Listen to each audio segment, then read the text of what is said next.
When I was ready to propose, I decided to do it at the 21 Club. It had such a romantic, old-time New York flavor. I should have known after living in the city for so long that it had seen better days. I also didn't know until we got there that the tables inside were placed in a horseshoe pattern around the room. It didn't feel like you were eating just with your date, but with everyone in the restaurant. When I proposed, everyone in the place would be able to see it. At this point, though, there was nothing I could do. This was the night.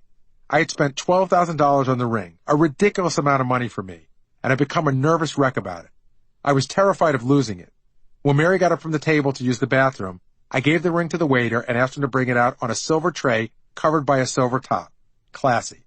I was so anxious I felt like dry heaving the entire time she was in the ladies' room. When she came out, the waiters were on her in a flash, setting the tray down on the table and lifting the top with a flourish. Mary looked down and said, "Oh my God." I was smiling nervously, and everyone around the horseshoe was now looking at us. All I could say was, "So?" "Well," she answered, "ask me." "Will you marry me?" "Yes." All our new friends in the restaurant applauded. "I'm getting married," I announced to the gang during a commercial for the jeweler who sold me the ring. Everyone was excited about it. They had all met Mary by then, and I had been the single guy in the show for so long, it felt a little bit like the end of an era. Then Howard started giving me the business. "Why are you marrying her?" "I love her," I said. "But you're in such a good spot. There are so many women out there. Can't you just live with her? Tell me exactly why you love her." Elegance and class. That is what I love about her. Then he looked me in the eye with great seriousness and said, "That is exactly what you are going to come to hate about her." I laughed. It was a risk I was willing to take. We chose a catering hall in Glen Cove, Long Island for the wedding. Scott, the engineer, who also owned a DJ company and DJ'd himself on the weekends, offered to give us a DJ for the wedding as a gift. We thought this was totally generous. Then a month before the wedding, Mike Ganji had a graduation party at which Scott was the DJ. We were horrified. He did everything we didn't want at our wedding, throwing sunglasses to the crowd, displaying a scrolling electronic ad for his company on the DJ table, organizing a cha-cha line.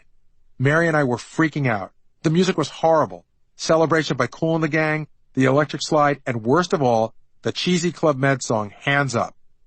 Of course, I mentioned this to Howard on Monday. The show is a great way to face up to uncomfortable conversations you'd otherwise never have the balls to have.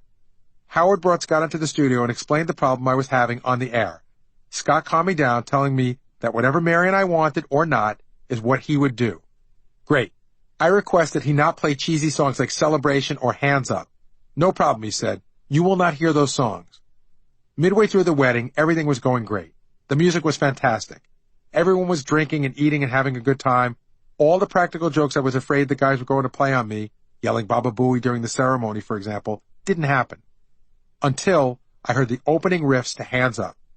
Jackie, always the master prankster, told Scott I had changed my mind and really wanted to hear it. Scott shrugged and figured, okay.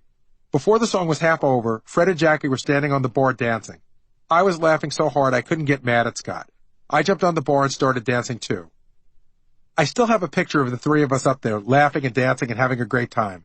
I know it sounds corny, but that was a fantastic day in my life because my two families, the Stern Show and the Dell'Abates, celebrated together.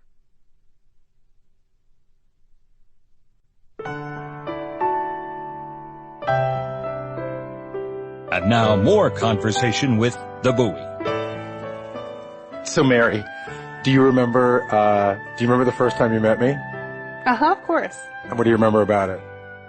I don't know. My friend was all in a fluster about who you were, and I had no idea who you were, so I was just sort of interested in finding out more about you. But I mean, it wasn't like love at first sight or anything like that. No. It was not. No, I know. We were both, it sort of was a... yeah, we were both like that. Yeah. You weren't in love with me either. It was a growing thing. What were you thinking before you met my mother, based on what I said? Before I met her? Yeah, in other words, the first time you came to my house, what were you thinking?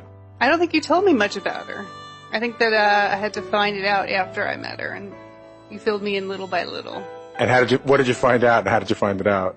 Well, I thought she was a little unusual.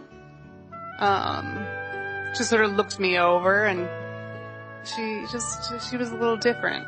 Talk a little bit about our wedding, too, because I thought that was funny. Do you remember going to Ganji's graduation party and watching Scott the Engineer DJ? Yeah, we got a little bit nervous. Do you remember we both got in the car and we would go, oh my God, I hope they're not going to do that at our wedding? Yeah, exactly. It was exactly the stuff that we did not want. We got in the car, we're like, oh my God, celebration, and he was handing out sunglasses.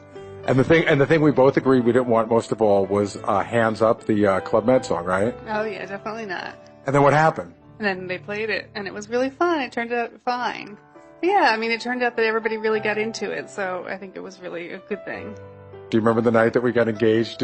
When you look back at it now, does it seem romantic or just funny that we were in that, like, the whole place was watching us? I know, it was pretty goofy. Do you know what the funniest thing was? You remember everybody applauded after I gave you the ring? I know, it was so embarrassing.